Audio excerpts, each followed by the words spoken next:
In this video, I'm gonna teach you how to make your Cash App not a business account. It's a very quick and easy process, so make sure to follow along. If, for whatever reason, your Cash App account is set to a business account instead of a personal account, and you want to switch back, you have to contact customer support, as Cash App does not offer you a manual way to make the switch. So, the easiest way to contact the customer support is to go to your profile page inside Cash App and scroll all the way down until you see the Talk to Support option.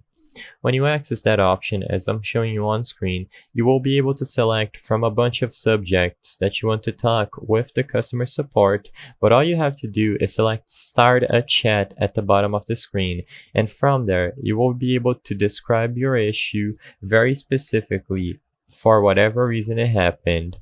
After you detail your issue, they are going to be in contact with you through the app, and they are going to be able to revert your account back to a personal one, as long as you list all the details necessary and whatever prompts they ask for.